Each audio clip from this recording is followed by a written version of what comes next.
Classroom में फिर से आपका स्वागत है।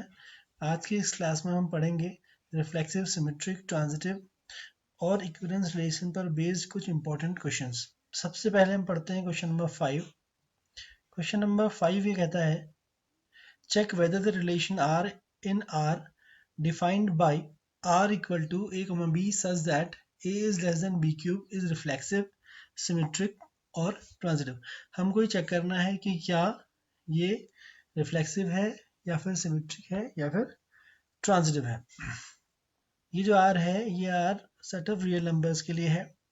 अब क्योंकि ये जो रिलेशन है वो रियल नंबर्स में डिफाइंड है तो हम इस सेट को रोस्टर फॉर्म में नहीं लिख सकते। उसके लिए हमको लॉजिकल मेथड का यूज करना पड़ेगा। तो सबसे पहले हम चेक करते हैं कि whether the set is reflexive और नॉट। रिफ्लेक्सिविटी के लिए चेक करते हैं पहले।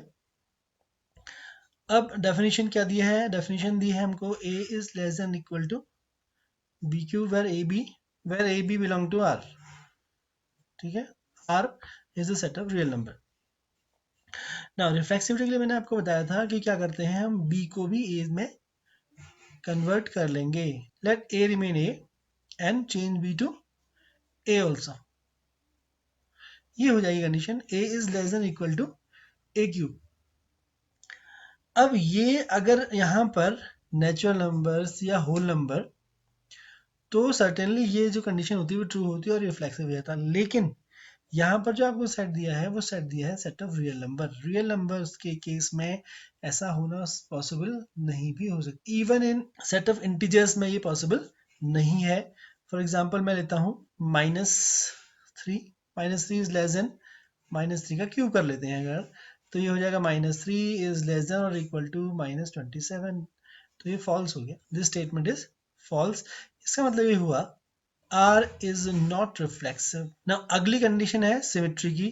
सिमेट्री की डेफिनेशन क्या है कि if a, b implies R implies b, a also belong to R, then R is called symmetric. इसका जनरल चेक मैंने क्या बताया था? मैंने ये बताया था कि हम a और b को स्वाइप करके देखते हैं। If a, b belong to R, then as per the condition a is less than equal to b cube. तो क्या हमने चेक करना है, b और a को स्वाइप कर देंगे, क्या अब b is less than a cube होगा? क्या ये हो सकता है? For all real number. किसी पर्टिकुलर केस में हो भी सकता है, लेकिन क्या सारे रियल नंबर के केस में ये हो सकता है, ये हमने चेक करना है। For example 2,9 belong to R. Real इस रिलेशन को बिलोंग कर रहा है। 2,9 कैसे बिलोंग कर रहा है? 2 is less than equal to 9 square होगा। ये ट्रू है। It means 2,9 belong to R. अब उल्टा लिख के देखते हैं, ए बी को भी ये कर लिया। क्या अब भी ये रिलेशन होल्ड करता है? अगर होल्ड करता है तो 9,2 बिलोंग टू आर आएगा और उस हिसाब से होना चाहिए 9 शुड बी इक्वल टू और लेस देन 2 स्क्वायर। क्या ट्रू होगा? नहीं होगा, ये फॉल्स होगा। अब 2,9 belongs to R but 9,2 does not belong to R. This implies the relation R is not symmetric. इसका मतलब रिलेशन सिमेट्रिक नहीं है। तीसरा है हमारे पास ट्रांजिटिविटी। तीसरी ट्रांजिटिविटी की कंडीशन क्या होती है? इफ a, b लिख लेते हैं condition. If a, b belong to R and b, c belongs to R, then if a, c also belong to R, ये imply करता है the relation R is transitive. जो relation है वो transitive है। अब a, b belong to R से क्या निकलेगा? इससे निकलेगा कि a is less than b cube and दूसरा हमने क्या assume किया है? b, c belong to R। इससे निकलेगा condition b is less than or equal to c cube. हमने कहा था कि जो बीच में इंटरमीडिएट है उसको हम एलिमिनेट कर लेते हैं। एलिमिनेट करने पर आ जाएगा a is less than c raised power 6, less than or equal to c power 6। अब ये ट्रू भी हो सकता है when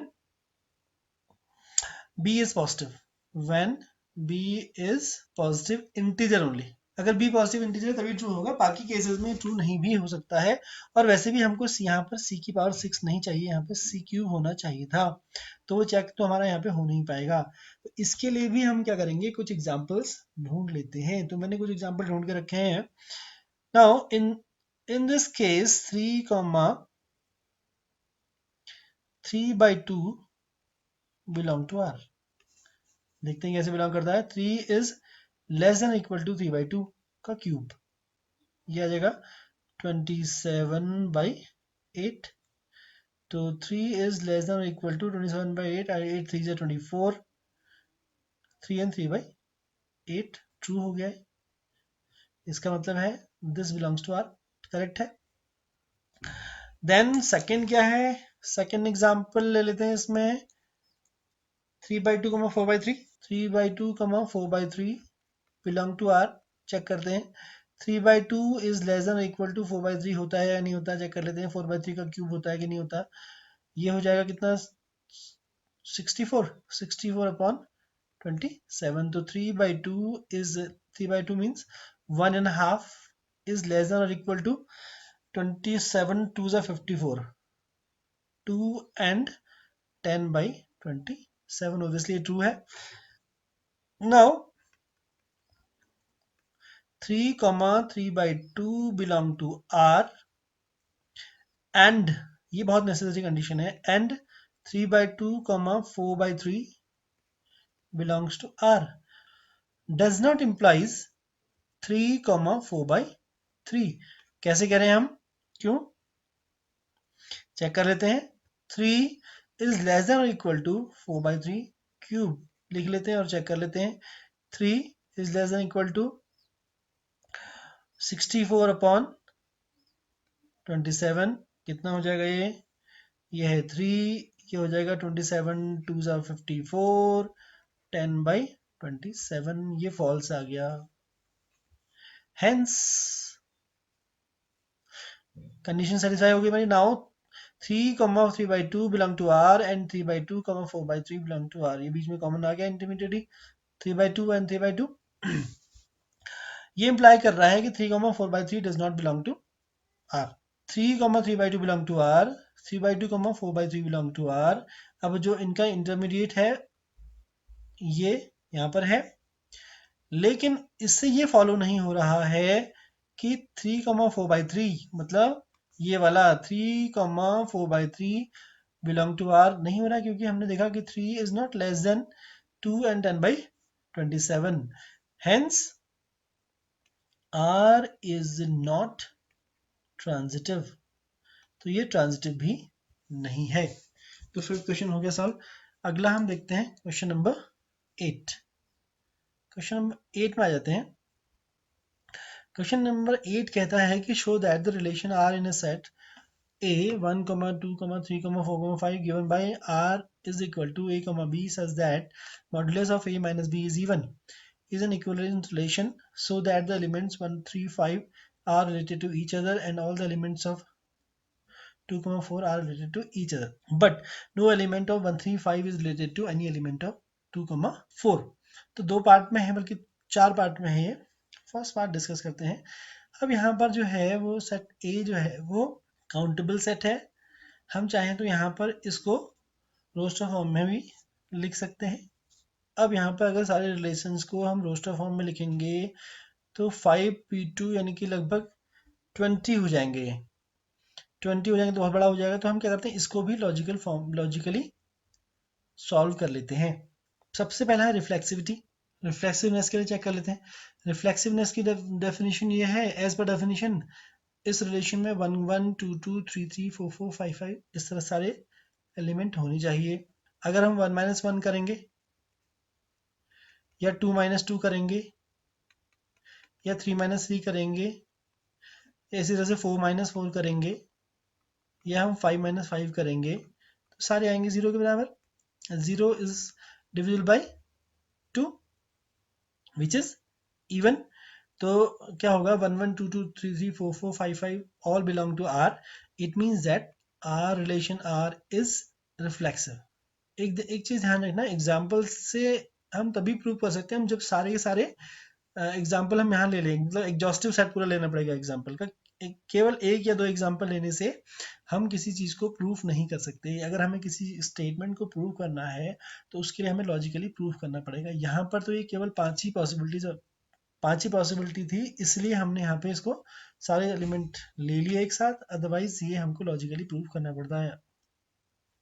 लॉजिकली कैसे करते हैं मैंने आपको बताया था, अगर आपको याद होगा, जो ए बी में रिलेशन दिया होता है हम उस रिलेशन में बी को भी ए से बदल देते हैं, मतलब दोनों तरफ ए ही आ जाएगा। जैसे ये क्या था हमारा, ए माइनस ए, कंडीशन थी given A minus B modulus is even. हम चेक करते हैं, let us check if A minus A replacing B with A also even आ रहा है या नहीं। आ रहा है, ए माइनस ए 0 आएगा और जो कि इवन होगा। इसका मतलब है कि R इज रिफ्लेक्सिव। यहाँ पर हमने एग्जाम्पल से भी कर लिया सारे, बस ध्यान रखना कि एग्जाम्पल हमको सारे लेने हैं, कोई छोड़ना नहीं है, हमने सबके सब लेने हैं। यहाँ पे सबके सब लेना पॉसिबल था, हमने सारे ले लिए, तो हमने इसको एग्जाम्पल से भी प्रूव कर लिया और इसको लॉजिकली भी प्रूव। फिर मैं जोर देके कह रहा हूँ कि एग्जाम्पल अगर आपको लेने हैं तो सारे के सारे एग्जाम्पल लेने पड़ेंगे, मतलब एग्जॉस्टिव सेट पूरा लेना पड़ेगा कि कोई भी एलिमेंट छूट ना जाए, क्योंकि अगर एक भी छूटा और हो सकता है वही वो सेटिस्फाई नहीं कर रहा होगा तो आपका आंसर गलत हो जाएगा। अगला क्या है, सिमेट्री।